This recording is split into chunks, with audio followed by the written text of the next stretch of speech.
Welcome into the ChiGuys Football Podcast. Before we begin, I'd like to take a moment for our salute to service. As a veteran of the United States military, it was my distinct privilege to have experienced some of the most incredible support from our civilian counterparts, from care packages while we were deployed, to programs that enable us to take care of and provide for our families with a stable foundation while we're away, and everything else that you can imagine. Your support has truly been the difference. If you are looking for a way to support our troops or are someone who already has been, then I encourage you to consider some of the following nonprofit organizations. All of them make an incredible difference. Please visit thewoundedwarriorproject.com, the Navy Marine Corps Relief Society at nmcrs.org, the Special Operations Warrior Foundation at specialops.org, freedomservicedogs.org, and hopeforthewoundedwarriors.org. For those who need the help, they deserve it. Let's make sure we take care of our troops.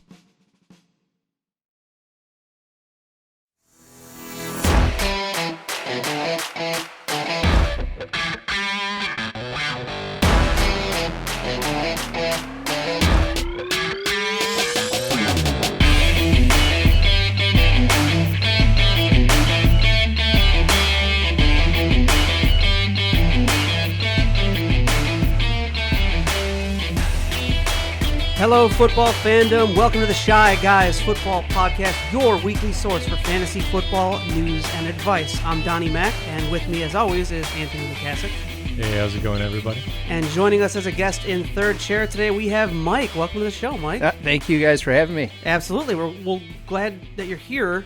Some quick questions for you, too, just so our fans can get to know you a little bit. You've got a bit of experience with fantasy football, don't you? Tell us a little bit. I have. I shouldn't say that. By no means am I a fantasy football expert, as everybody probably wants to be. But no, I've been playing fantasy football for probably about 15 years. Generally, I'm in about 3 leagues a year. I actually have my own, which has gotten up to probably as high as last year. We charged $350 an entry fee. Wow. So during COVID, I knocked it down to $150. Proud to say that I am in first place in that one right now. Nice. Oh.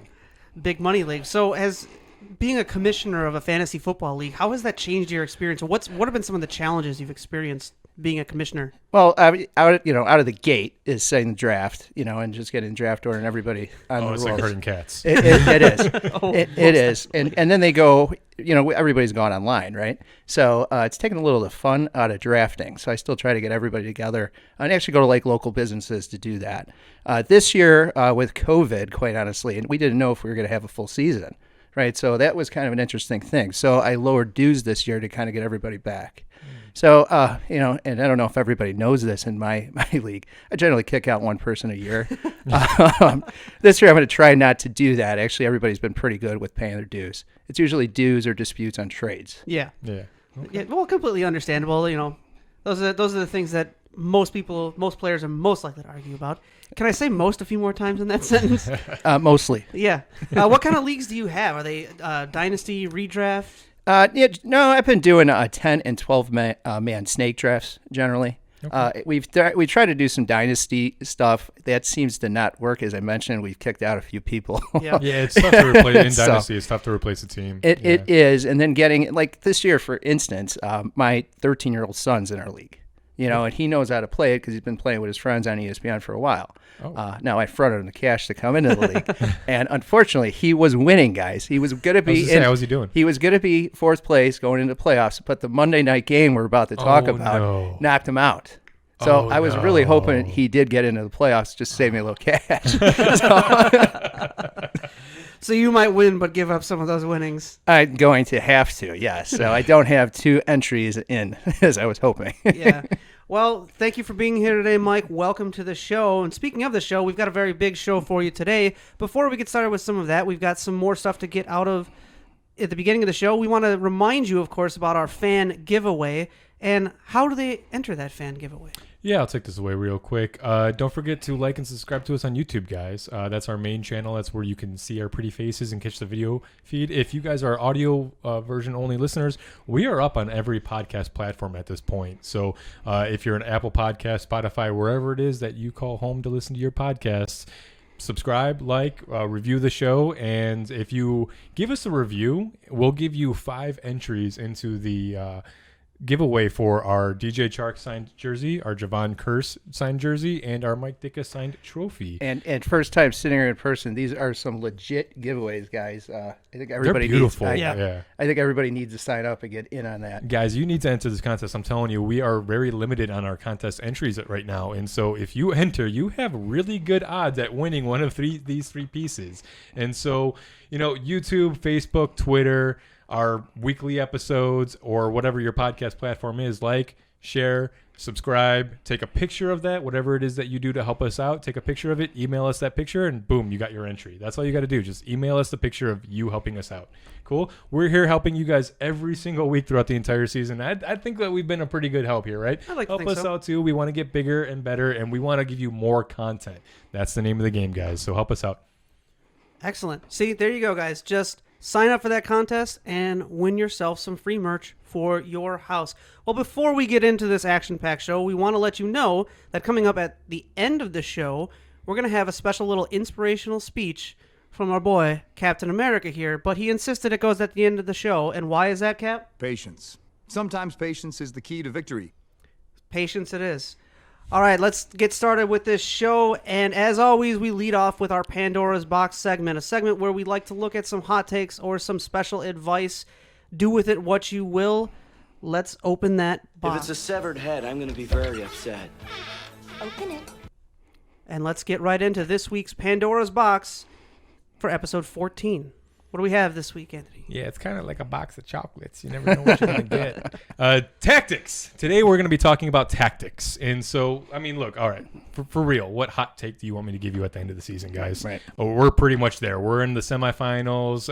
If you're a week 17 matchup, then, maybe we got a little bit further. But we're right there. We know what we're looking at this point, guys. We know there's not a lot of wait and see guys left. It's we got to hit now. And so we're going to give you guys some tactics to help you push over that edge if you're a newer player, or you've only been playing for a few years. We got some tips and tricks that'll help you get over that hump and get into the finals, bring home that championship. First, we're going to talk about playoff counterplay. So basically, check your potential opponent rosters for weak positions and snag the candidates from the wire that you think that they might be going to get. So basically, you're looking for your team's weak points, right? And anybody that they might want to grab to fill onto their teams, snag those guys up, keep them off their teams, get them out of the playoffs, right? If you got an opponent that you're worried about, focus on that one. This doesn't go for just your upcoming matchup. This goes for the guys on the other side of the bracket as well, because you could be potentially playing them in the finals, right? Mm-hmm. Right. And so there's a lot of different things that you can look at. Streamers ideally, quarterbacks and tight ends. Quarterbacks and tight ends are one of the 2 positions that people tend to stream the most. And so those guys count on the wire. Take a look at the top quarterback streamers for the week in your league available. And if you have an extra roster spot that you don't really need a guy like, say, for example, Todd Gurley. Right. I think we're pretty much done with Todd Gurley at this point. Right. He was serviceable. He got you there. He did what he was supposed to do earlier in the season.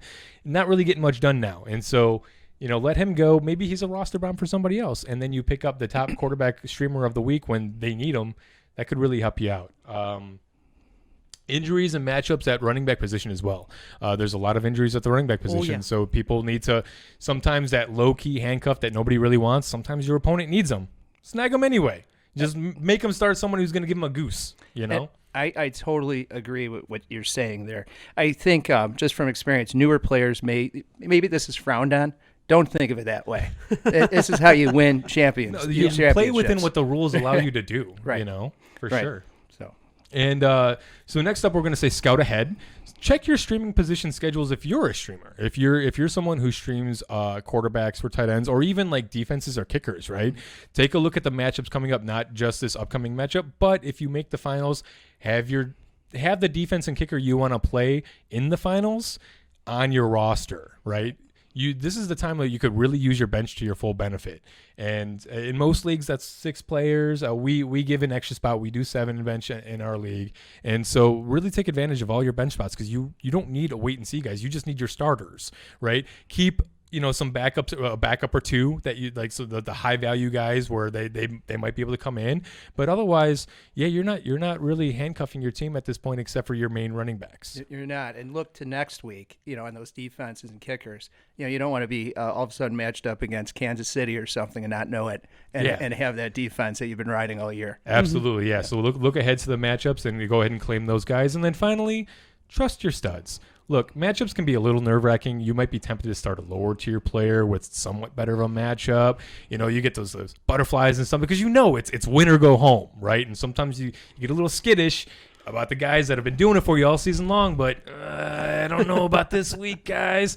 Look, dance with the one that brought you, right? I mean, at the end of the day, which player would you be more upset about if you missed on? Right? If he blows up on your bench or if this guy duds out, which guy would you be more upset about? Play the guy that you feel better about, because at the end of the day, this is a game. And all you can do is the best that you can do. You need to be able to, be okay with yourself and know that you put the best lineup in there that you could, because that's all realistically you can do. And the results are not up to you. Right. I couldn't agree more on this. Don't trust Yahoo's projections so much, especially as that. If take your starters, play your starters, and don't worry that they think that, DJ Shark's going to throw up 20 points, because he's probably not, because he hasn't, right? I mean, he might, but I mean, it's one of those things. And what do you want to bet on? You got to call your shots. And so, hey, if you've been watching us all season long, then you know what you're looking at. You're good to go. Don't worry about it. You know what you're looking at. Go with your gut. Go with what your gut tells you, because you're the one who has to live with your decisions. Yeah. And that start your studs thing, it's a lot like the advice you see at the beginning of the season, too, going on that week one. Don't overthink the matchup. Play the guys that you know. We don't know how this is going to shake out, for sure. Right, exactly. All right. Well, that'll do it for this week's Pandora's Box. Some great advice for those of you who are still lucky enough to be sticking around in your fantasy leagues this season, going into your playoffs. You're already coming into the semifinals, seeing Week 15 matchups, so be ready for that. Make your way all the way to that Week 16. Keep playing your season all the way to the end. It's not over yet, and you can still win. All right, moving right along, we get on to our news, notes, and injuries coming off of Week 14. Post-game show is brought to you by... Christ, I can't find it. The hell with it. All right, and leading off our news, notes, and injuries coming off of Week 14, we have Stafford. Ribs cartilage injury, could play but would be in a ton of pain. Likely going to be a game time decision there with Stafford. A quick note on Stafford. God bless you if you made it this far with Stafford. You're a better all around drafter than I am. But with Stafford an injury going into here, I can't trust him. No, I know that's not the segment either. Sorry. Yeah, I mean it's a great matchup, but with Stafford, man, he was someone a lot of experts were really leaning into to start out the season. Glad I stayed away from him, man. He's always hurt. I mean, kudos on him. He's a tough dude for getting through it, but he's always hurting. Right. It's tough to ever count on him. Yeah. Next on our list, Alex Smith suffering a strained calf. It's minor, but it's on the leg that underwent that massive surgery. This one could go as far as being a game-time decision. Keep an eye on that. Fournette, healthy scratch against the Vikings this past week. Yeah, that's kind of funny the way that worked out, huh? Yeah, right. He's got fresh legs now going in, right? Yeah, at least he's got that because we got Rojo with the pinky, right? Right, yes. Ronald Jones coming in with a broken pinky. He holded it his little finger. Exactly. Yeah. Had surgery on Tuesday, and, well, this one, I don't know. It's a tricky one to... Yeah, a lot of people think that he can still smash, and as a running back, maybe he can. I mean, let's face it, Ronald Jones wasn't really catching the ball great to begin with, so I mean, it's not like you're really missing much there. Maybe he'll be better with a broken pinky. You never know. He'll have to focus more, right? Maybe that was the issue all along. Yeah. Right? All right, moving on. Noah Fantastic missing in Week 14 due to an illness. Should be okay. Yeah, I would like to think so. This next one, Deebo Samuels will miss the remainder of the season with a hamstring injury. Why you tripping, Deebo? And that stinks. Right? If you're like me, you've been playing around with Deebo all year. Right? Yeah. You wanted him on your team. Last year in the playoff stretch, he was a stud. And I thought he was going to do that again this year. He does have, there are some players that pick up in his stead, I guess. Look at the matchups. You have Bourne, you have James. pretty favorable matchups, honestly, for all those guys. And San Fran is probably going to turn it on. Yeah, for sure. I mean, I'm definitely leaning on. They're going to be leaning on Brandon Ayuk, right? But if you're looking at getting a piece of that, because the matchups, like you said, are so favorable. Yeah, Bourne and James. I mean, they've already popped this season.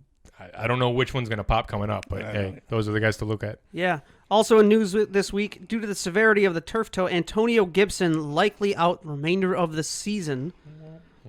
We've got Henry Ruggs placed on the COVID list, will be out for Thursday night. It's a potential for Keenan Allen and Mike Williams both to miss due to injury as well. Yeah, it's looking like Mike Williams is going to miss, and Keenan Allen might play, but man, he's going to be severely hampered. I wouldn't expect much production out of him. Yeah. Who's the pick there, guys? Just curious if all these guys down. Nobody? I don't know that there is one. I mean, because Eckler's healthy now, right? So you know they're going to lean on him. Mm-hmm. You still have Henry, who they might lean on, and then Guyton. Maybe. The matchup's not horrendous, and I definitely like Herbert to hopefully start bouncing back. But yeah, that's a tough one. I don't know if that we're starting any of those guys in the fantasy playoffs, man. At least if you don't have to. At least if you don't have to. Yes, very, very true. Well, big news this week. He's back. The sick, then not sick, the retired, then not retired. Des Bryant is off the COVID list and back. That was a scary week, a roller coaster of emotions for that one. I'm sure a lot of people out there were waiting with bated breath.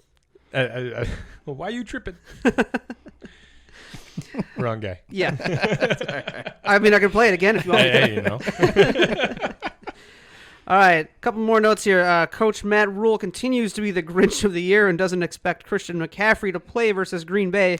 Either he's way too conservative for the game of football, or they have the absolute worst medical staff on the planet. Yeah, definitely. And Lord, what is going on? And there? really, really sorry for McCaffrey owners out there. Oh my goodness, I got him in. I happen to have be lucky enough to have him on my team in Dynasty, and it has been not the luckiest of years. I feel like so many weeks we've been sitting here talking like, if only he was in, if only he would play. No. It's been rough. All right, and last bit of news this week. Head coach Frank Reich declares Phillip Rivers has, quote, multiple years left in him if he wants. Hey, old man River, zip it or I'll break your hip. No, he doesn't, Coach. Yeah, no, he doesn't. No, he doesn't. No. Draft a quarterback. Draft somebody now. I also heard Jay Cutler's coming back next year. Oh, there you go. Perfect fit. Yeah, all right. Because if 2020 wasn't weird enough, we're going to make it even weirder with 2021. All right, that'll do it for this week's news, notes, and injuries coming off of Week 14. Moving along, it's time to talk some studs and duds, and we lead off with our studs. I'm gonna do this the old-fashioned way, with 2 swords and maximum effort. And starting off our studs coming off of a Week 14, we look at some of the quarterbacks, and at the top of that list, we have someone very special. We have Mr. Lamar Jackson with 34.9 points. I'm your king. Well, I didn't vote for you. You don't vote for kings. No, you don't vote for kings. You earn that spot to be this week's king of the moment. Lamar Jackson, 34.9 points with that win against Cleveland. Man, what a game. Yeah, 11 of 17 for 163 yards and a touchdown. But this is where Lamar does his thing. 9 on the ground for 124 yards. First of all, crazy yards. But also 2 touchdowns to go with it. Man, he was incredible in that game. I mean, I've been pretty what's the word I'm looking for? Stringent on Lamar. I've skeptical, I guess it would be the best way to put it. And we don't doubt what he can do as a runner. It's been what he can do as a passer that I've been questioning, right? Man, to have that superhero moment in this game. I mean, if you didn't see the game, go back and watch Wednesday night or Monday night's football game. Is one of the best contests you'll see on the year. I mean, Baltimore was just handily winning this game. Lamar gets hurt, goes out, goes to the locker room. So reportedly he had cramps, I think it was, and then he had an IV, I think. McSorley comes in. Baker marches for 2 touchdowns. All of a sudden the game's tied up. McSorley gets hurt. It's like 4th down and or 3rd down or something like that. And Lamar has to come in and convert on this play. You see him. They show the video where he's running back from the locker room, comes back triumphantly to the field to lead the team to convert on that on the play to keep the drive going, and does it. Right. It does it, and then they end up winning the game, man. Lamar, just superhero moment. Congratulations, king of the moment. Lamar loves the glory. He always, maybe that's what it is, man. He comes through when everyone's down on him, and he's got a really good matchup coming this week. Yeah, and even just looking at this Jacksonville. picture, Yeah. this picture here, that like how that confidence there is like, yeah, I got this. Don't let Flick my the ball. skepticism lower you on Lamar. I think he's got a long way to go to improve as a passer. I'm not saying he won't ever do it, though. I didn't think that he was where people were putting him in the beginning of the year. When people were drafting him in the second round of the fantasy drafts, it's like, no, he's not there yet, guys. And that's, but this guy's talented. Agree. Yeah, Ooh. maybe we'll see him there next year, earning a spot on the high draft capital. All right, next up on our list, talking about some of our stud quarterbacks coming off of Week 14, we have Aaron Rodgers, 30.9 points with a win against Detroit, saw 26 of 33 for 290 yards, 3 touchdowns in the air, decided he wanted to take one in himself, got another one on the ground, sees a matchup next week versus Carolina. Juicy. Yeah. And finally, rounding off our quarterback studs of the week, we have Baker Mayfield with an even 30 points with that win versus Baltimore. Loss. I'm looking at it. I am just Same game. reading through this. Yeah, same game. Well, the stats scream win, right? Yeah. Right? Yeah. No, that was an incredible game to watch. I'm telling you guys need to go see that. Yeah, check that game out. All right, well, that'll do it for this week's quarterback studs. Let's talk some running backs. And who do we got in the running back category? We'll throw this one over to Anthony. Starting out with King Henry. Hail to the king, baby. Yeah, I buddy. like 35.2 points in the win against Jacksonville. 26 carries on the ground, and I'm pretty sure he didn't play in the fourth quarter. At least I didn't remember seeing him. I don't think so. I mean, this was a blowout anyway, right? And 215 yards on the ground, 2 touchdowns. Next week against Detroit, any reason why he's not going to be on this list again? I don't think so. No. They call him, what do they call him? Derek Yeti, the Winter King? Yeah. I mean, good Lord. Well, 'tis the season. He turns it on in winter every year. He really does. Next up, we got Jonathan Taylor coming in. The tool man coming in with 29.5 points. Nailed it. 20 carries for 150 yards and 2 TDs. Finally, I told you this guy's got some hyper talent. I am super excited to see him finally online. Next up, coming against Houston. That's going to be a fantastic game. Yeah. And then Miles Sanders closing us out here with 27.6 points in the win against New Orleans. Who saw that coming? Not this guy, I can tell you that. 14 carries only for 115 yards. And what was that touchdown run he had? Like 80 yards? So something crazy. Realistically, 13 carries for 35 yards and then one big dominant run. But hey, 2 touchdowns on the day and 4 receptions on 5 targets for 21 yards. Man, I cannot talk today. I'll get over it. I promise. I'll get better. Got to ease into it a little bit. Right. I tried. I was trying not to make these guys nervous. Yeah, right. I mean, we're terrified over here. But no, it's got the matchup against Arizona next in Arizona next week. I think I'll be all right there. Jalen Hurts is looking okay between the two of them. I think you're going to see a lot on the ground, just like you did in New Orleans. Yeah. Or against New Orleans, I should say. Yeah. All right. Well, congrats to our running back studs of the week. Let's look at some wide receivers, and we'll bring this one over to Mike here. We'll let our guest have a few. Now, I'm pretty sure that this name pops up in here, but number 1, no doubt, Tyreek, King of the Hill. I didn't know you not laugh during that drop. Tyreek only put up 24.6 points with a win against Miami. 3 for 7 for 79 yards and a touchdown. Too bad the guy can't catch, huh? Yeah. Imagine what he would have done with the other 4. One big run for 32 and another touchdown. Help with those points. He's got a pretty good matchup against New Orleans, and you're going to play him no matter what. He is a must. Oh, by the way, that was sarcasm. Right. Coming in number 2, Stephon Diggs.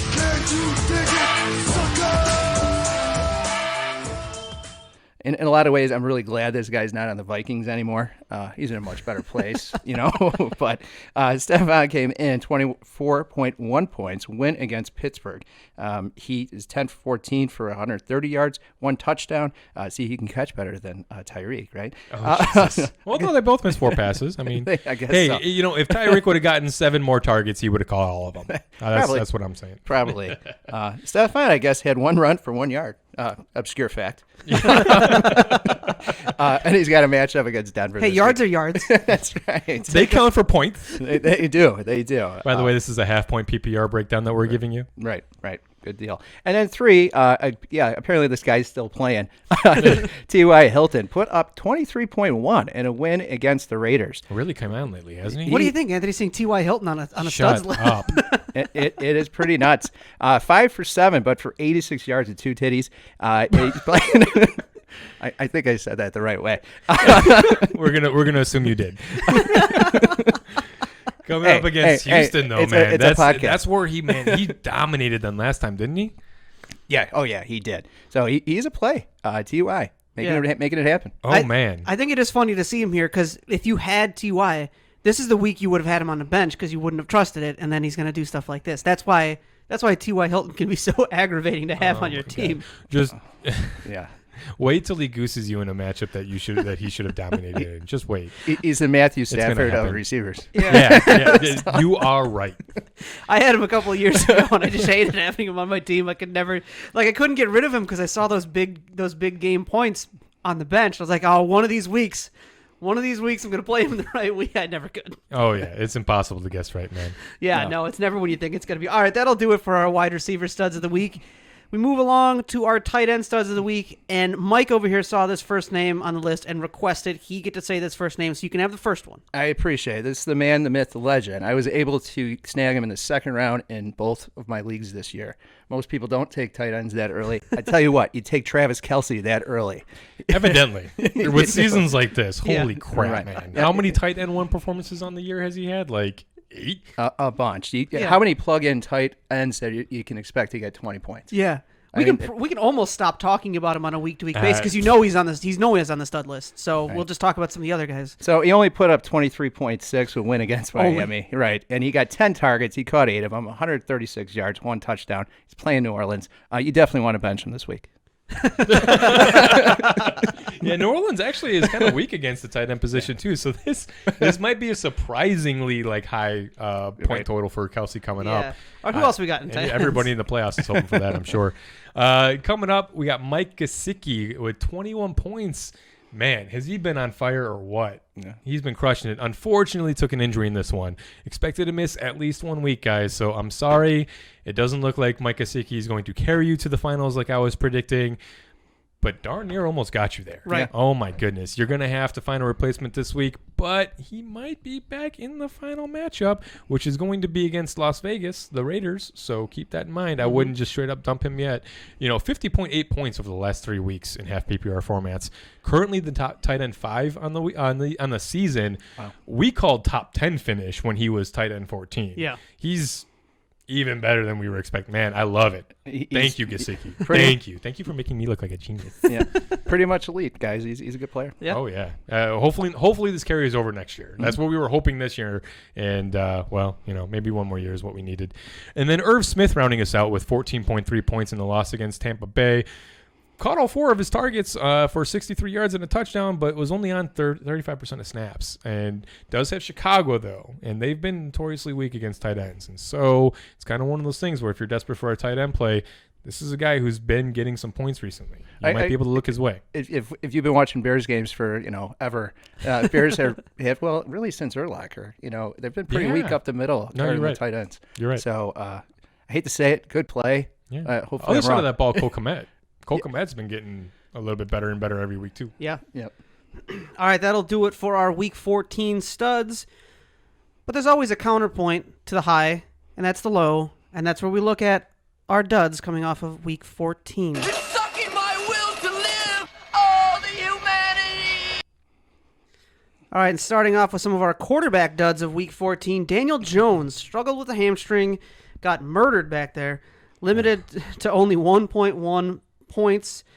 Now, reportedly, there was an ankle injury at play here, too. Yeah, I think he did suffer. They're talking about a bit of an ankle injury now, too. Yeah, maybe we can give a little bit of an excuse to the performance. Only connecting with 11 on 21 attempts for 127 yards.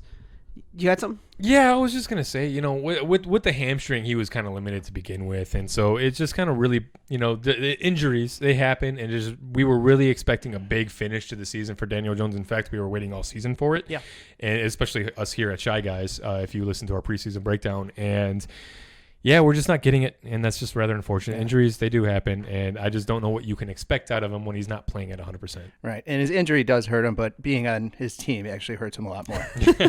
Yeah, I mean, the Giants have been coming up lately. Their defense has been stepping up mostly, but yeah, with the quarterback position being what it is right now, it's tough for that team to really put everything together. Yeah. Well, we'll see how Week 15 goes for them in a matchup versus Cleveland.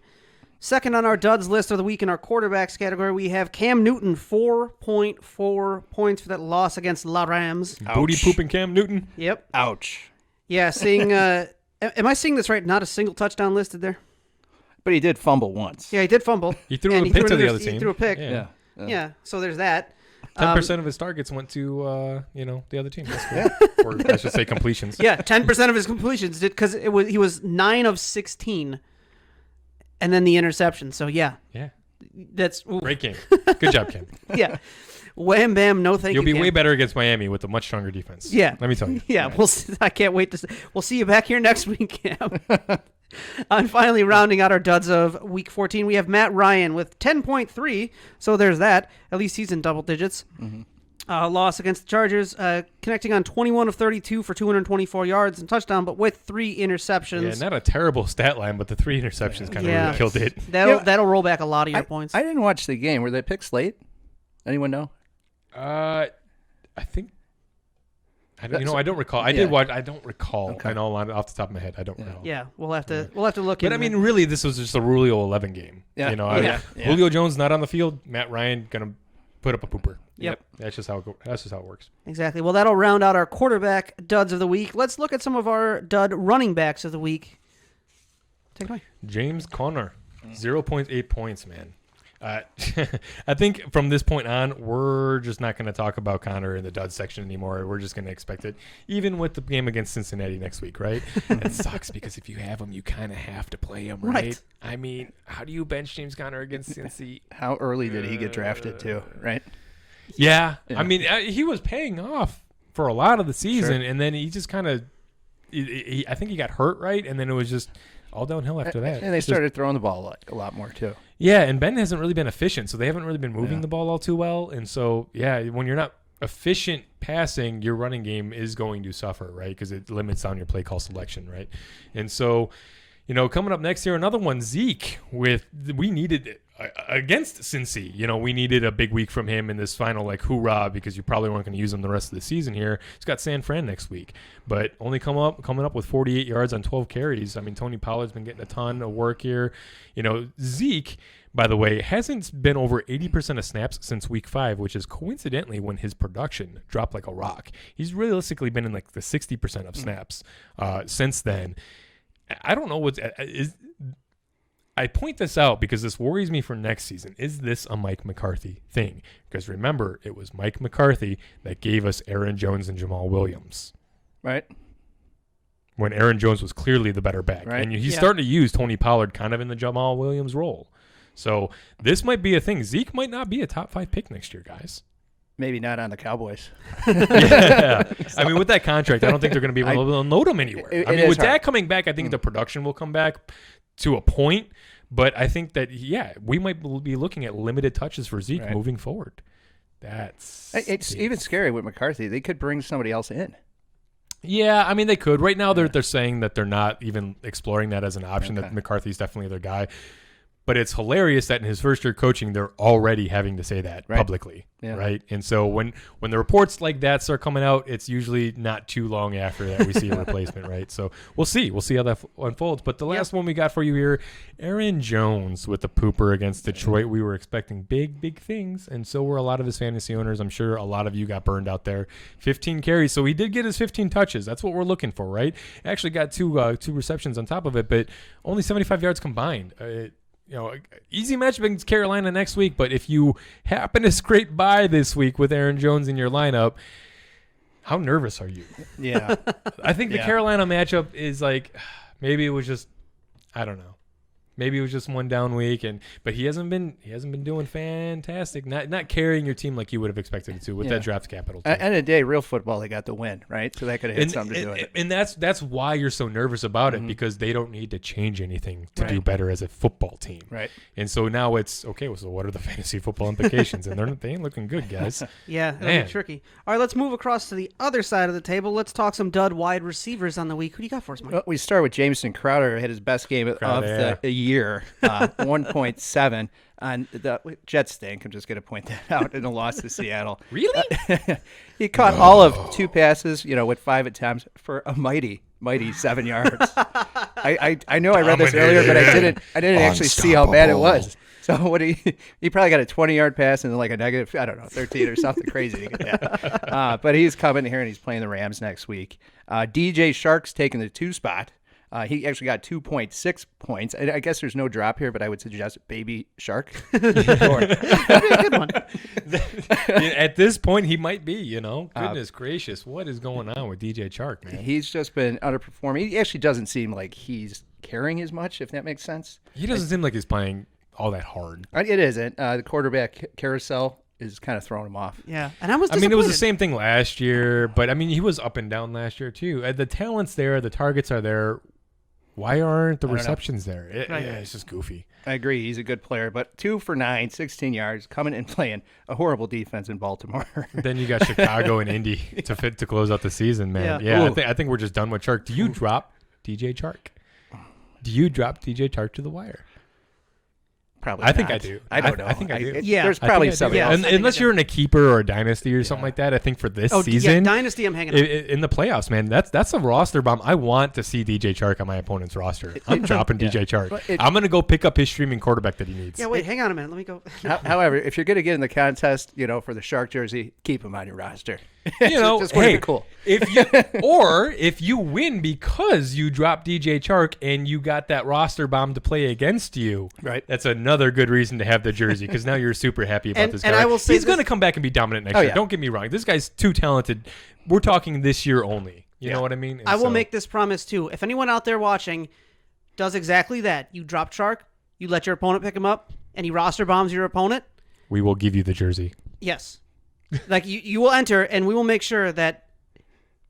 I'd say if you're the winner of any item, and this happens, you make sure you tell us this, and we will make sure that's the item. I think honestly, at this point, guys, if you did that, if you made that move and that worked out in that fashion, you take the picture, email it to us. We'll just flat out give you the Chark jersey. Yeah. I will find a replacement for the giveaway. How about that? I like it. All right, awesome. let's do it. Good deal. And we'll go to the third. Great player here, Chris Godwin, only got 3.5 points. A win against Minnesota. Sometimes those wins hurt. Brown, AB just outcaught him in this game, right? They were poopers all around though. The running backs were really the only position on both sides of the ball in this game that you could have been playing. So he was only targeted 3 times. That's pretty nuts, right? So 2 for 3 for 25 yards. Yeah. As you said, the running backs were good, but he's going against Atlanta. They're going to spread the ball around. I think we would all agree here. It's. Yeah, as we mentioned on previous episodes of the show, Mike Evans we think is going to be the dominant one who's always going to get about the same target floor. Chris Godwin and AB are going to pretty much alternate on the rest of it, and so whichever one gets the lion's share of that, it's going to flippy floppy. All bets are on Godwin as he would be the more talented receiver, and so I think that's the one you want to feel comfortable rolling with. But yeah, it could very well be AB again. So we'll it's just find one of those out, things, man. We'll find out next week. Could be a big game all around, which is what you're ideally hoping for, right? So, all right, let's round out with some of our tight end duds coming off of a week 14. Take it away, Anthony. Yeah, we got Hayden Hurst did not bounce back in Los Angeles. In fact, he just bounced right back onto the floor and is now left for dead. 1 catch on 3 targets for a whopping 7 yards. Rulio 11, man, full effect despite Ridley's best efforts to make this a real football team. Jordan Reed let down his streaming hopefuls despite 5 targets, 2 of 5 for 13 yards. He's got Dallas next, but man, you're going to let that burn you? I don't know if you're going to want to take that shot again, just in case he does burn you for a second week in a row. Jonnu Smith with 3.3 points in the win against Jacksonville. It's like everybody got some feeding, but Jonnu got left out, man. 2 targets, caught both of them, though, for 20 yards. he can be a part of this team. He can disappear altogether. This team is able to kind of fluctuate. And so with the soft matchup against Detroit coming up, it's tough. But, hey, look, this is still only his 4th game on the season under 8 points. Yeah, that's a pretty solid baseline. Yeah. You know what I mean? And so I think that if you're a guy that needs to play Jonnu, I think that you can get away with it. I think it's going to end up being a safe enough bet. I have tight ends. It's tight ends. So you do what you got to do. Yeah, but a weird year for tight ends. We've had some big tight end weeks. Up, down, all around. Yeah, we'll see. All right, well, that'll do it for our Week 14 studs and duds. Let's take a look at some of the other top performers coming off the week in this week's Trust or Bust. Just trust me on this, okay? I think they can trust me. They can trust me. Trust me, true believer. Do you trust me? You disgust me. How can you live with yourself? You sit on a throne of lies. All right, so what we're looking at in Trust or Bust segment is some of those big players that happened this week that didn't quite make the studs category and some of our top 3s. We're going to take a look at some of those performances and see if it's a performance you can trust or if you can bust that one and just move on from there.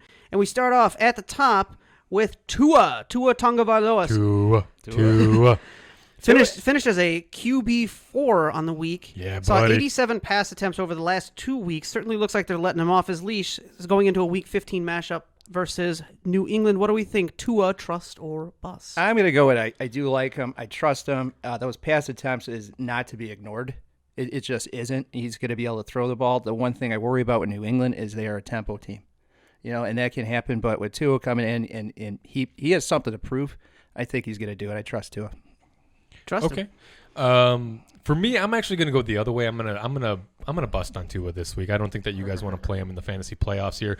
The 87 passes, you were absolutely right. I mean, one of the things about him is that Miami wouldn't really let him off his leash and play like Fitzmagic would play and just kind of do his thing. They were limiting him. He was only getting 21 to 26 pass attempts per game for his first few games. They're certainly letting him off his leash now, and they're letting him be a quarterback. So it's been looking okay. He's got a good arm, and so it's just about finding his rhythm, and getting comfortable. With New England, man, that matchup, it's terrifying that the defense has allowed the 8th fewest passing yards in the league, 7th fewest in points per game allowed. I mean, that's a tough matchup. We saw what Bill Belichick did to Justin Herbert. You got Devontae Parker's banged up. You got Gesicki's banged up. And honestly, with Tua, I think one of the things I spotted about him early is the fact that he loves his tight ends. He not necessarily the same tight end, but he hyper targets his tight end position. If you look at the position, the by position breakdown of targets, and so with Adam Shaheen and Durham Smythe, I think. Back there as well, to pick it up for Gesicki. He's got some options there, but again, a pace of play thing. I think we might see him go back down to in the 20s for the pass attempts. And so I'm not looking for a huge game out of Tua. I don't think your upside is there. And so if you're streaming and you're really looking for someone to take over for this week, this is not the place I want to look. Okay, we got a couple contrasting opinions there. I like this. Well, let's talk about another quarterback. Coming off of Week 14, we have Drew Lock, who finished as the QB7 with that win against Carolina. Came away with a pretty stat line. Look at it, 21 of 27 for 280 yards and 4 touchdowns, no interceptions. Sees a Week 15 matchup versus Buffalo. What do we think, Drew Lock, trust or bust? You're right. QB7, good stat line. It was great. QB7, I'm actually still shocked when we're talking about Drew Lock when it comes to that. I think we were a little down on him last week too, weren't we? Yeah. Let's not forget he put the ball on the ground twice, and he's going up against Buffalo defense. That was the ugliest 75% plus completion percentage game I've ever seen. Couldn't agree more. I go bust here hard. Yeah, I agree. I'm same consensus page. On the bust for Drew Lock. Let's talk Cam Akers. Finished at RB8 for the week with that win versus New England. Saw 20-plus carries each of the last 2 weeks. Double-digit fantasy points each of the last 3. Sees a Week 15 matchup versus New York Jets. Cam Akers, trust or bust? I hate saying this because I like the player, I like the performances. I just heard what Coach McVay said after the game, and don't trust that game plan.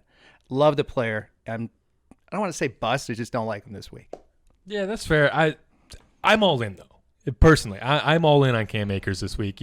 Yes, I realize that he's not likely to get the touch total that he got last week, right? Is this not who the Rams want to be, right? And so, however, I think that with this matchup coming up against the Jets, right, you're going to want to play a Rams running back, right? And so who's the lead dog back there? And so I don't think that we can count on that touch total from Cam Akers. However, I think we can count on him officially being the lead dog now. I think that that's what that touch total tells us, is that he's the primary. He's going to be the primary ball carrier against the Jets team that they're going to be able to do whatever they want against this Jets team, right? And so when they get to the point where they're at the end of the game, if they need to run out the clock, I like Cam Akers to get the carries here over Darrell Henderson and Malcolm Brown too. And so you got that kind of volume floor at the end of the game, because Cam Akers being the rookie, I think they just will really want to open this kid up and see what he can do going towards the end of the season.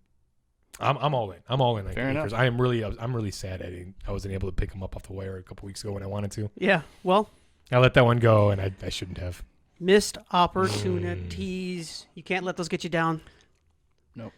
All right, moving along. Let's take a look at the Gus Bus. Gus Edwards coming in at RB12, outscored J.K. Dobbins, Cleveland by pretty much just the extra TD he got. I shouldn't say just, but pretty much by the extra TD. Yeah, he finished about 6 points ahead of Dobby. Seeing a Week 15 matchup versus Jacksonville, Gus Edwards, trust or bust? Just the amount of touches both these guys got, I would have to say bust. I just worry about touches at this point, and that's my take on it. Gus, good guy, good game. Just he's bust this week for me. Yeah, I don't like the touch total either. I don't like the floor, and I think that Dobbins is breaking out, man. Yeah, I agree. I think this is Dobbins' backfield to lead, and at this point, yeah, for me, it's Dobbins or bust.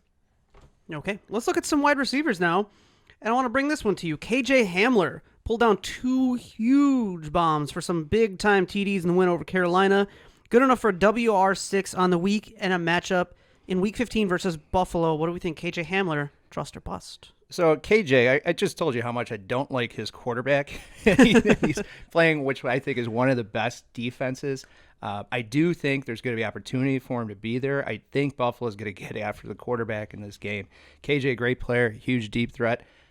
Really like the player. I think we talked about this, but I would go bust this week. Fast. Yes. He's so fast. He is fast. 4.28 40, I think it was. Something insane. Lordy. Something insane.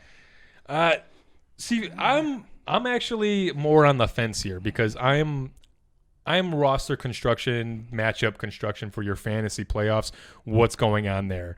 I think that if you're a team that's down, if you're projected to lose by quite a bit, you know what I mean? You got quite a bit of points to make up here, and you really need like a wide receiver 3 play that can just really go over the top. I think Hamler's it. I think Hamler is one of the best, among the best choices on the week for that kind of streaming NOS play. I have Buffalo crushing Denver this week. Yep. I have this as a blowout complete. And so I'm actually kind of a little higher on Zach Moss this week, I think, because of that. But, with Hamler, I think you're going to need to have somebody to go over the top, because I think you're going to have Denver going into the third quarter and fourth quarter passing a lot. I think you're going to see a lot of it. I think they're going to need to go over the top if they're going to compete. And really, it's just between Judy and Hamler. And in that case, I don't really like Patrick for that role. I just don't. I mean, Buffalo doesn't fall back into prevent, or anything. They don't play. They're very aggressive. Exactly, which is why I think that the over-the-top KJ Hamler with the 4.2 speed, I think you could find him open on the just past everybody in coverage, and you just get locked just heaving it deep, because they're going to need to do that in this game. He's going to have to throw it like in 1 second and just launch it. Pretty much. Yeah, pretty much. Just go get it. It's going to be one of those things, but I think that you definitely have the potential for a lot of those passes, and we saw 2 of them hit last week. Right. So let's not pretend like, that it's not possible that he gets at least one of them. And realistically, when you're looking at Hamler, all you need is the one. Yeah. Right. Even if it's a 50-yard TD, that's still 11 points right there. Right? Yeah, it like just takes you said, the one play. The spot you're going to play him in, that's what you're going to hope for. Yeah, like you're going to play him because you need that performance, and you're going to need the upside. Possible. You're not worried about a player's floor. You need upside in order to advance. You need the points just. In that case, I think you play him. Otherwise, if you're in the lead, I think that you bench him, because you just go with the stable guys that are going to keep you in the lead, right? Yeah. All right, and rounding out our Trust or Bust category, I have 3 letters for you: MV. That's Marquez Valdez-Scantling. Finished at wide receiver 11 on the week, raking in all 6 of his targets for 85 yards and a touchdown in the win at Detroit. Do we have some big play potential at home versus Carolina next week? I believe so. So as I just mentioned that I don't like the deep threat play, I really do like who at MVS this weekend. Adams is going to be covered. Somebody's going to be open on that team. I'm betting it's MVS. Yeah, see, I'm on the flip side of this one. I'm on a bus. This MVS is not one of those NOS plays that we're talking about that I would recommend for this week. Yeah, no, he had a great stat line last week. 6 targets, that's huge, and he's had 6 games of 6 or more targets this season. That's not bad. Yeah. Right? You say Scantling, I say Cantling. I've learned over in the past couple of years that when you want to trust MVS, you can't. When you don't want to trust him, that's when he blows up. It just kind of always seems to work that way, and so I'm kind of sticking with that. Yeah, I had a season personally. like that. Well, I agree. It's more of like a gut thing, but I also like this could easily turn into a Jamal Williams, Aaron Jones game where Rodgers really doesn't get much done in passing at all, and he doesn't need MVS to go over the top. And if he doesn't need anyone over the top, MVS isn't going to do much. You got Alan Lazard, who is banged up a little bit, but if he plays, this is easily a trap game for MVS because it could be a Lazard week for receiving production. So Lazard and Scantling, if he's been on your bench, I mean, that's not who got you here, right? These are both bench players this year. Yeah, exactly. They have been. And if you need them, I mean, they're both in play. If you need them, they're on your bench, and you need that wide receiver 3. There's a couple other NOS options that I like a little bit better than I think are available. But yeah, if none of those guys are available and you need somebody and that's it. Right. Yeah. In that case, yeah, sure, you can roll with it. But don't forget that Carolina's got Jeremy Chin, and he's been a fantastic safety this year. True. So. Okay. Well, that'll do it for this week's Trust or Bust segment. Moving along, you've got questions. You want answers. We've got answers. It's time for Start, Stash, or Trash. You want answers? I think I'm entitled. You want answers? I want the truth. You can't handle the truth. Here in Start, Stash, or Trash, we're going to look ahead to Week 15 and do some analysis on some of the matchups with some of the players that we've got coming up. Starting off, we're going to look at a couple quarterbacks, and we've altered the formatting a little bit with the quarterbacks.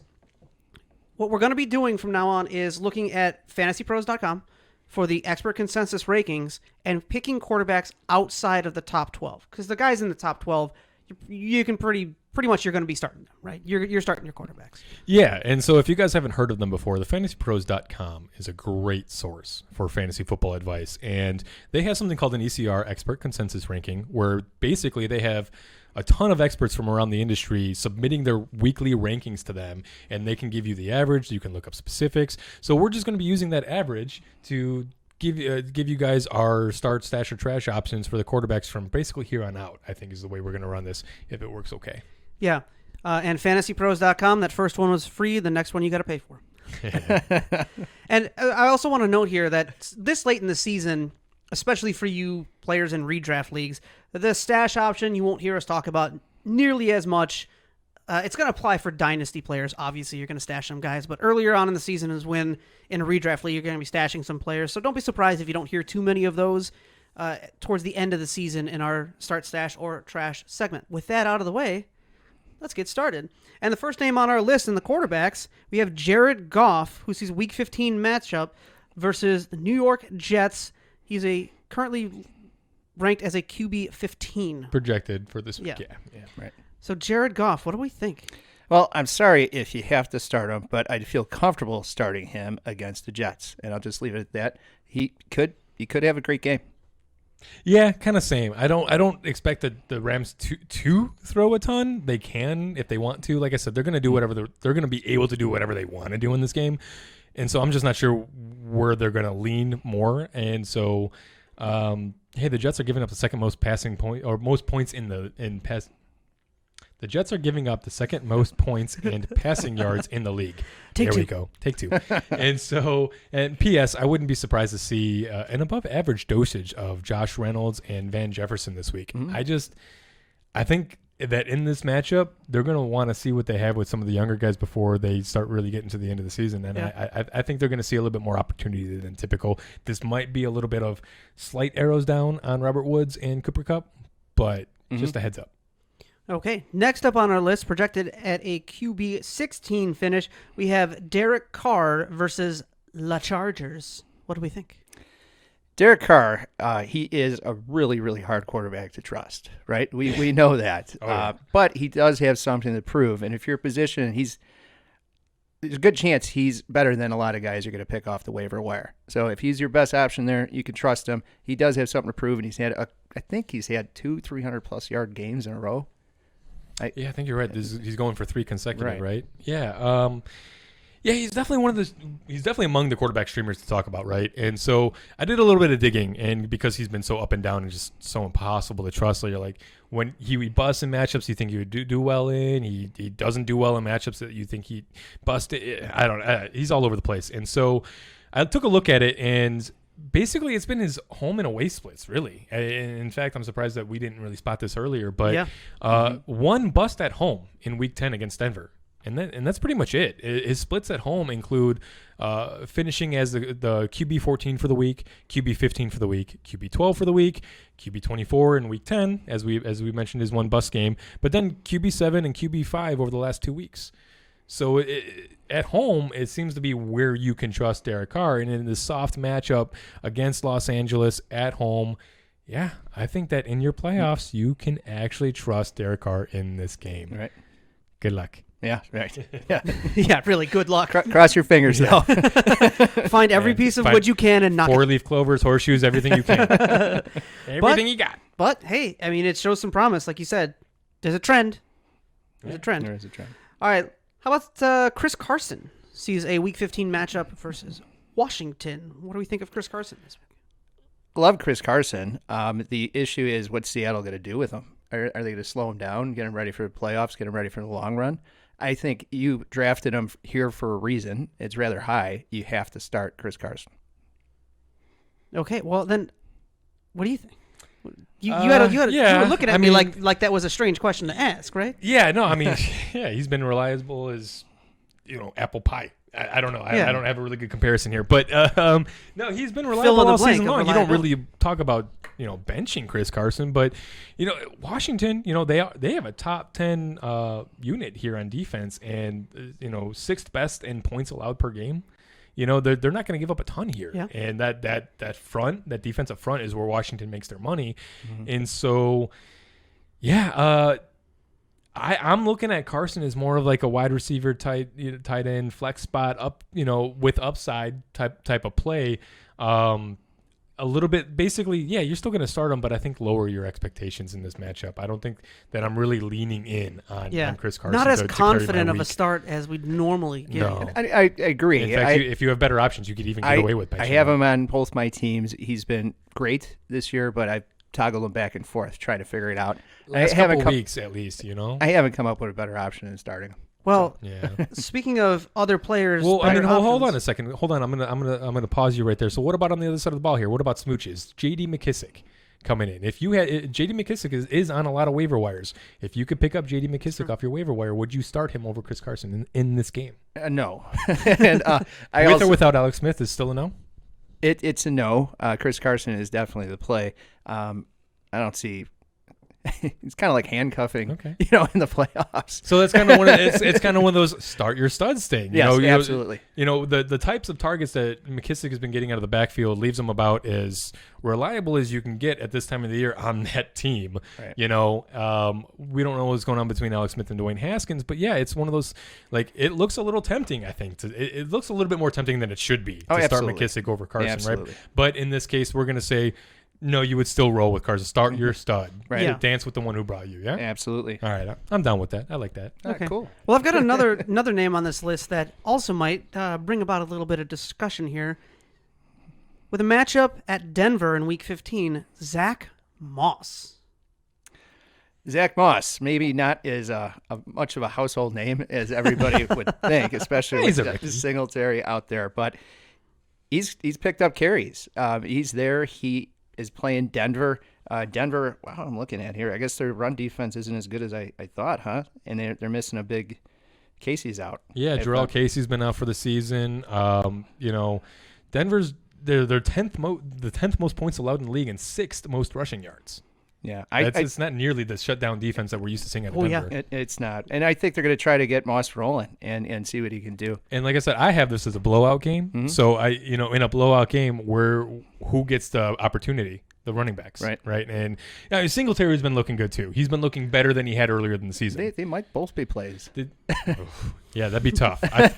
I think I prefer Moss, but yeah, man, interesting. Definitely, if you're weak at the position and you need some help, Zach Moss might be a guy you want to look at this week. Right? Okay. Well, here's another player that doesn't care for his own nickname that most of the industry has given him, so we gave him a new nickname last week, Terry McLaurin, or as we like to say, I am McLovin. That'd be Terry McLovin. Has a juicy Seattle passing defense matchup at home next week. It's okay. You're not going to be able to sit him. I mean, it's just one of those plays. It's scary. The only reason you might is if Alex Smith is out. I don't know. Can you though? Because with Haskins in the beginning of the season, McLovin was tearing it up. I'm almost wondering, because of his last 2 weeks were down weeks with Alex Smith. I'm almost wondering if it's almost better if Haskins plays for him. It's tough. It's the big. And against Seattle, they're going to have to keep up though, right? As we look, as good as their defense is, they're not going to shut out. They're not going to shut down Seattle. No, no, they're not. So it's a tough one, but I would say you have to start them.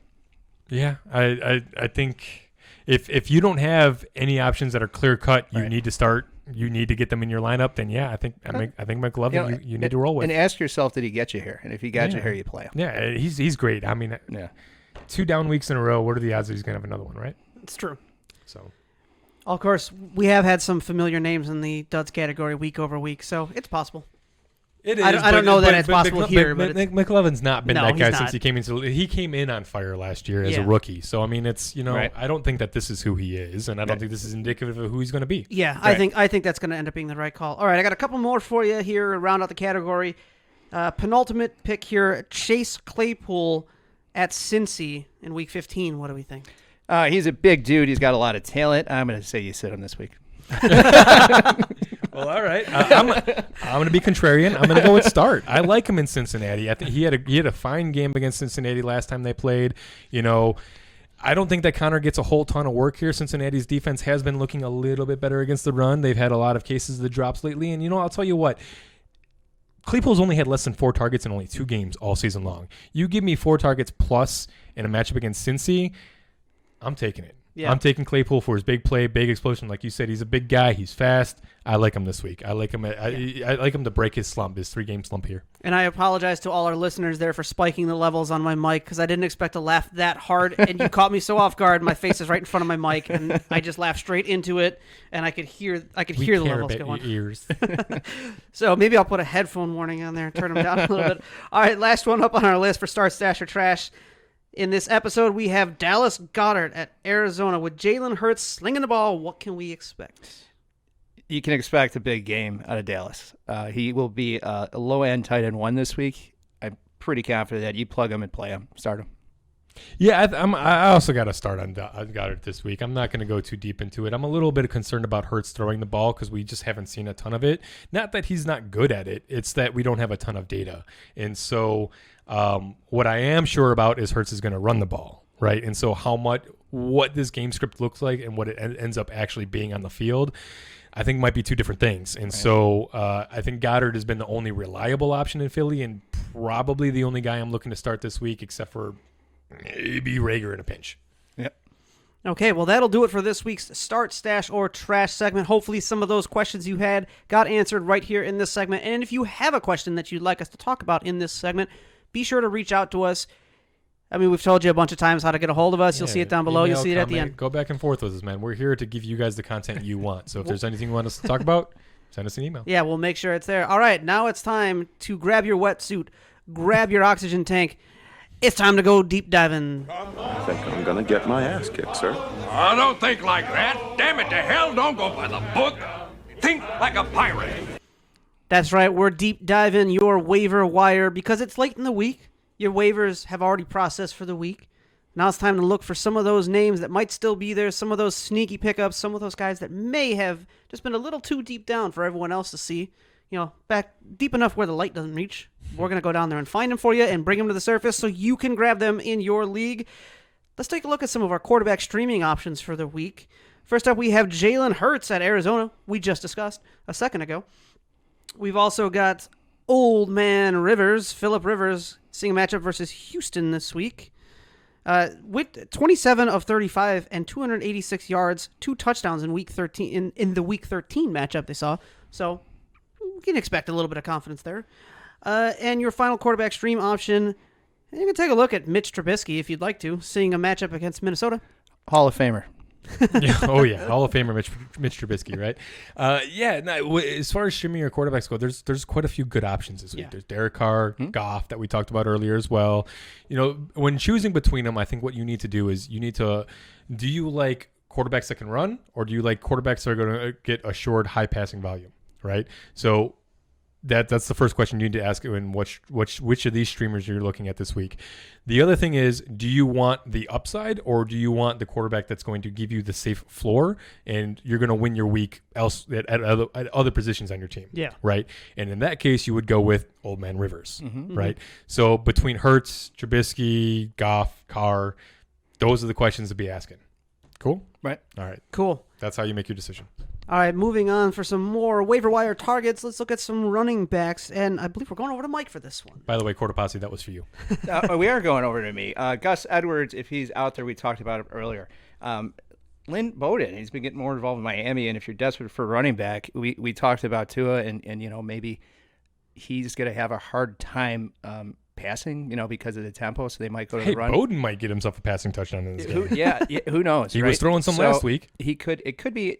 That game is going to be a very interesting game. It really is. And then a third pick is Jeff Wilson there. Jeff Wilson, if Raheem, what's going on with Raheem? I don't know. Right. What was that? I don't know. And if that's going to continue, I think you could trust. Yeah, Jeff Wilson is a hot waiver wire ad this week. I mean, a lot of the experts are calling him the number one pickup of the week. Really? Wow. Just because what's going on with Raheem? What's going on over there? And Wilson is looking like the guy that you can count on. And in this matchup against Dallas, on. Right. You got to get a piece of that. So yeah.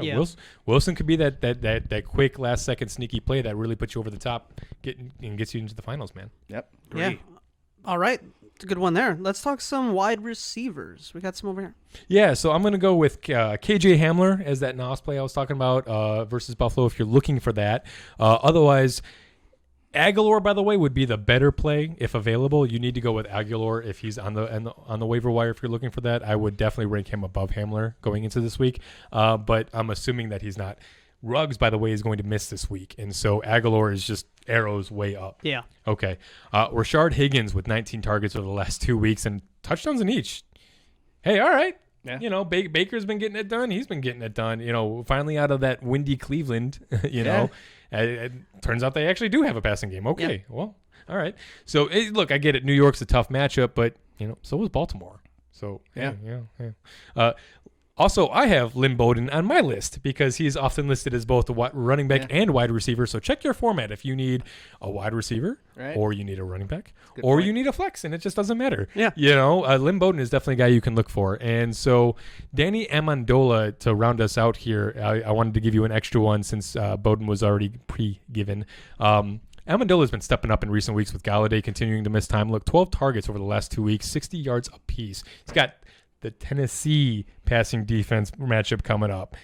Amendola could have himself a big week this week. I think some of these streamers are great, and something that we mentioned in the beginning, you could block your opponent by taking some of these guys. For sure. They're definitely, there's points here with these guys. Take them from your opponent. You might need to use them, but keep the opponent from using it if they need them. If it, if they're set, they're set. Look for who you'll be playing in the finals and try to target those guys and stuff like that. For sure. Yeah.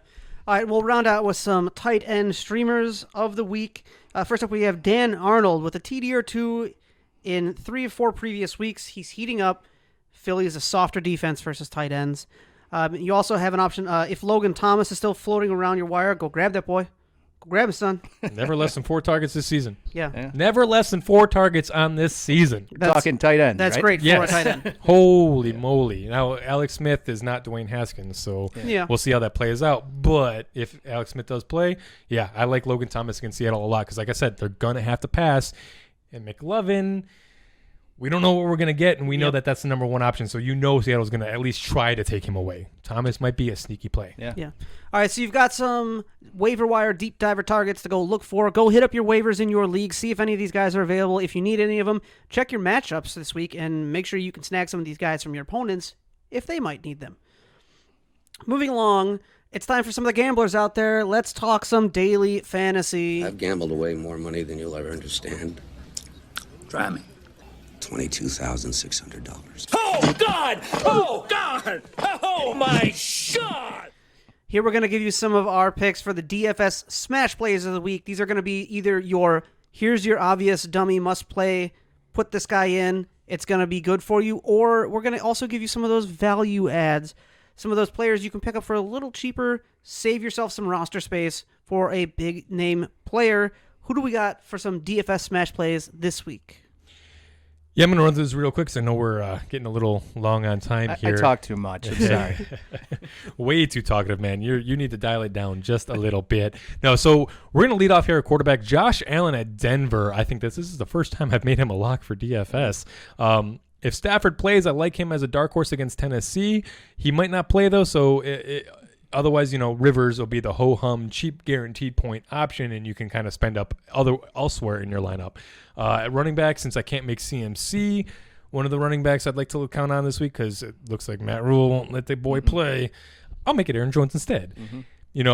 Who's playing against Carolina, I believe, this week, right? Yeah, I think we were talking about that earlier. Do Saturday games count for DFS, by the way? I mean, I like it. That's an interesting question. I don't know. I know if you set your lineups early enough, you can get them, but a lot of times, like, it's Sunday only games. There's is what Sunday you're only. looking It could at. be Saturday only, or it could be like the whole week. Yeah. Yeah. So keep an eye Listen, out when for there's that. money to be changed hands, it all counts. And speaking of which, watch for Saturday games because there are a couple of games on Saturday this week. Right. It's going to catch a lot of people off guard. Make sure your lineups are set. Make sure if you have a player in the Thursday night or a Saturday night game, move them out of your flex spot. Do not keep them in your flex. Put them in your running back or wide receiver position or tight end if that's really what you're doing.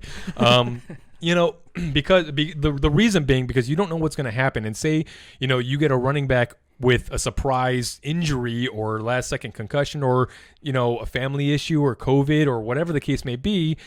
Keep your flex spot open to give yourself the most amount of flexibility and who you can replace that player with. I'm going to use that tip. Great tip. Thank you. Thank you. But yeah, so keep an eye out for the Saturday games, guys, and make sure your lineups are set. So otherwise at running back, I have, I should be giving you King Henry because as a smash play, because we all know that, but I really wanted a chance to bring up the Saturday game and Aaron Jones was part of that. So I went the other way with that.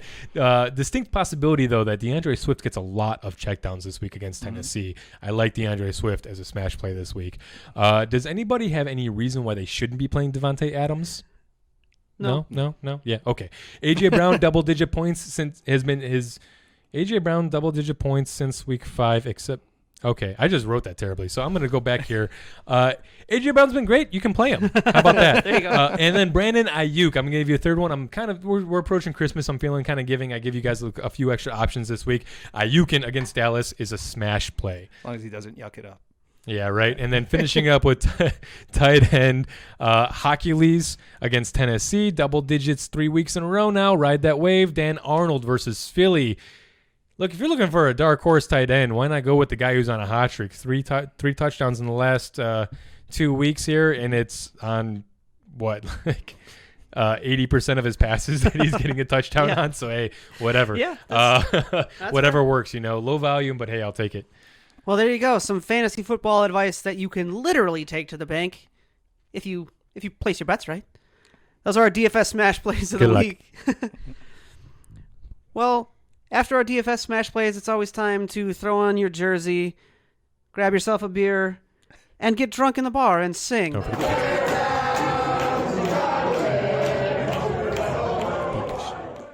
Yeah, I feel like in Chicago, whether or not the Bears are doing well, we're going to have a beer, we're going to have a pizza, and we're going to get drunk and sing Bear Down in a bar. We don't care. And everything is K. Everything's K.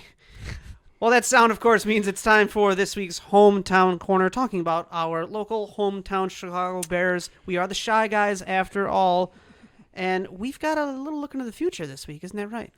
Yeah, we're going to be taking a little peek ski into what to expect over this offseason, or at least what to look out for, right? We don't necessarily know what to expect because there's a lot of different ways that this team can go. But first, we're going to dial back a little second and just recap last week real quick. And do you see why Bears fans are so frustrated?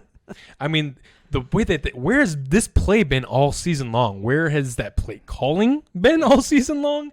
What is going on? Somehow the Bears still find themselves in the thick of a playoff hunt, even after dumping 6 in a row. First order of business is going to be taking care of the Minnesota Vikings in Minnesota, eliminating their playoff dreams after coming in and embarrassing Chicago in Soldier Field a couple of weeks ago. Yeah. This Bears team is going to be out for blood. Now we'll see if that can translate to the field. Yeah, right. Oh, how about that's the question. How about Mitchie's sidearm throw last week? that was great. You know, he's been playing great. He has been playing great. And doesn't that make you hate Matt Nagy even more? You know, I mean, there is an argument to be made that Matt Nagy unlocked what Mitch is doing now by benching him. But then there's the question, why was it necessary to bench him in the first place? There's questions abound here, and like, who knows what the answers are, because it could be any of them. And you know, Chicago is a franchise. They play everything close to the vest. They keep everything in house. They make sure that they keep up with media relations. They give the media exactly the minimum that they need to give them, and everything else, you just don't know what things look like behind the scenes. They play it really close in there. So it's tough. It's tough. It is tough. And as much as you might like George McCaskey as a person, he hasn't found a formula to win.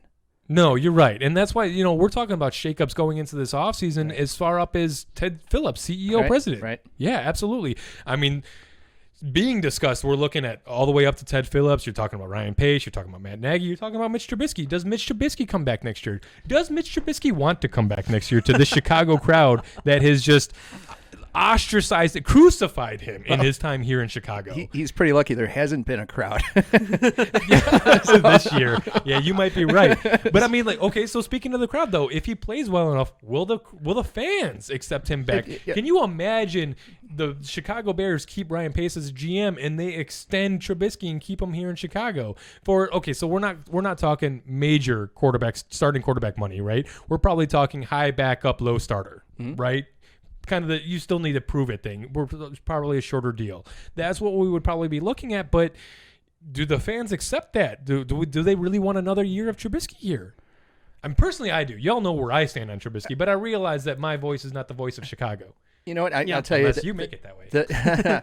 The next few weeks are going to tell. You know, if the Bears actually do go out and they do great, and Mitch comes out and plays well, and Matt Nagy does good, I think he's got to beat Green Bay. Right, he does. Montgomery plays well. It's a big part of this too. The line plays well. That can change everybody. The Bears make the playoffs after really, really playing bad. Yeah, that there's something to be said, and all you got to do is get to the dance, right? So we'll see. Exactly, and what I think what it's going to boil down to is not only will the playoff hopes and dreams probably circle on that Green Bay game if they make it that far, because again, they got to win every game up to that point.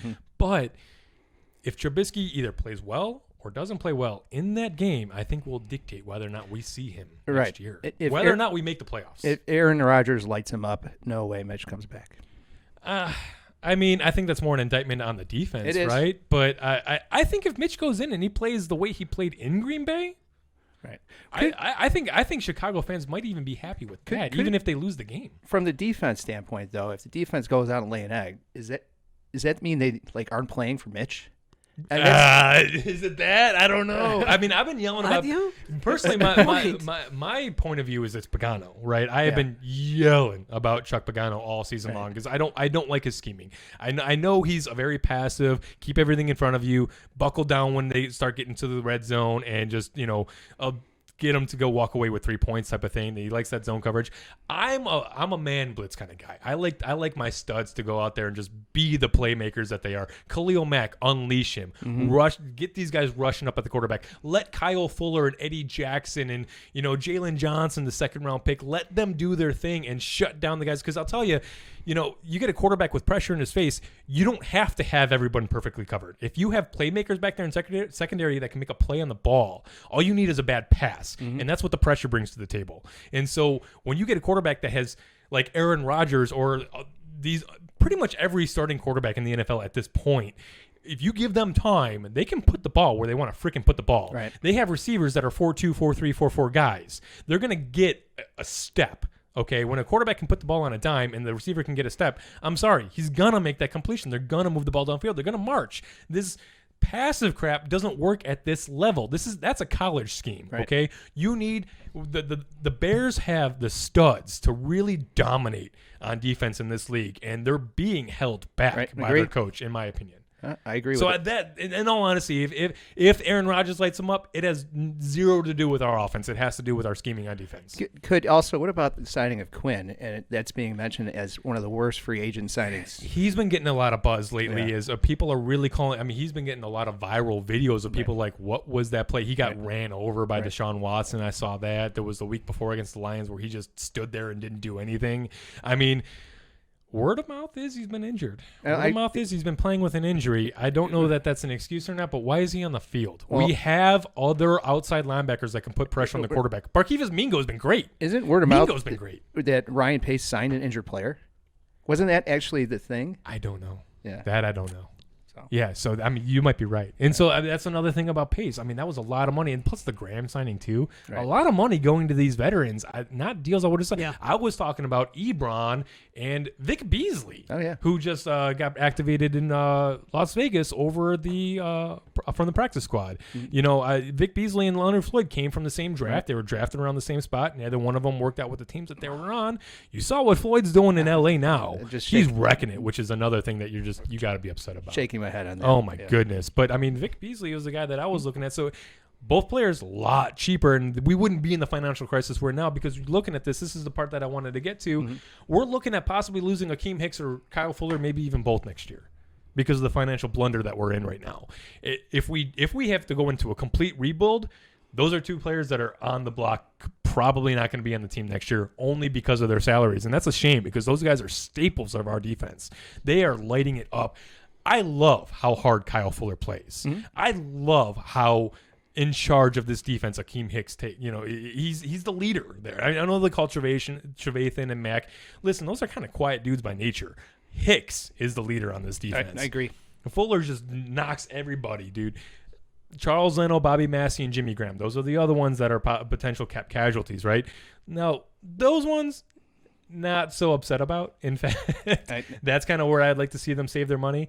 But man, can you believe not bringing in someone to challenge Charles Leno this year? They're calling him stable. They're saying he's been stable. He's been consistent. I'm pretty sure he was one of the lowest rated. He was one of the lowest rated. PFF? Yeah, for sure. So. And good lord. So this financial crisis, man. Oh, go ahead. No, go ahead. No, I was just saying, you got more to say, because I was about to end it. But they found a center, guys. They found a center from Notre Dame. Oh, Mustafa. Yeah, your boy Mustafa. Yeah, he's been playing great. He has been. And I've been dying to see White here move away from center, because I like him. I love Cody White here. I think he's a great center. But I would imagine he's an even better guard, right? Now, we haven't really gotten to see too much of that. It didn't really work out with this James Daniels swap. But if we can move forward with Mustafa, James Daniels, and Cody White here on the interior, I am super happy about that. There. Keep Jermaine Ifedi on the outside. Just bring in one tackle, one lineman. That's all you got to find of starting caliber.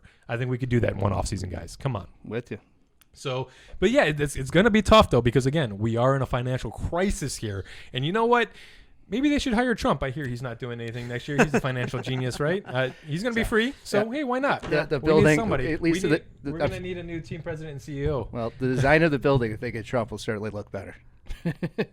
There's that. There is that. It won't look like a spaceship landed inside Soldier Field although anymore, he does right? have the Space Force. New Space Force headquarters. That's what we're looking at. I'm just going to hold my mic like this, guys. It's cool. Yeah, you got a little impassioned there at the end. That was an exciting get through the show, right? I feel like if I didn't have the timers going where you could see them, I feel like you guys could have made an entire hour out of this. We absolutely. Like I said, guys, help us support the show. The more content, the more episodes per week we can give you. Dude, I got content for days. I'm telling you. Help us out. Help us get you guys more content. We will give you all the things you need to know. We could be your one-stop shop if you help us get us there. Yeah. It's up to you. That'd be completely on you guys. I'll extend the offer right now, and I'm sure you probably will join me in this. If you want to come back postseason to talk, wrap up the Bears season, I think we could do a nice long show about. I'll just kick up in a recliner and just sit here while you guys talk. We'll do that. We'll let you go. A couple adult beverages, and we can have a good man. Hey, why not? That sounds like a good time for a bonus content episode. Yeah, let's do it. We'll just no agenda. Let's just hit record on the equipment and see what comes of it. Just have some fun. Yeah, absolutely. Well, that'll do it for this week's Hometown Corner. And before we get to the outro, we have a little something special for you. We alluded to it at the beginning of the show. Yeah, go ahead. Well, while you're doing that, we alluded to it at the start of the show. We've got a special message for you, for all you teams, because, hey, it is time for the playoffs. We are in the playoffs. You are going into your semifinals week, and you may be a little bit nervous. You may need a bit of a pep talk. Well, Captain America here has decided to give you that pep talk, and he's going to give that to you right now. 3 teams, 1 shot. We lost friends. We lost family. We lost a part of ourselves. Today we have a chance to take it all back. You know your teams, you know your missions. No mistakes, no do-overs. Most of us are going somewhere we know. That doesn't mean we should know what to expect. Be careful. This is the fight of our lives, and we're gonna win. Whatever it takes.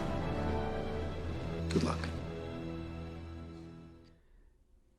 And with that message, we'd like to wish you all good luck. For those of you in your fantasy playoffs, for those of you approaching your championship games, you want to win. Hey, listen, it's been a weird year. 2020, both inside the league and outside the league, has been a very difficult and trying year.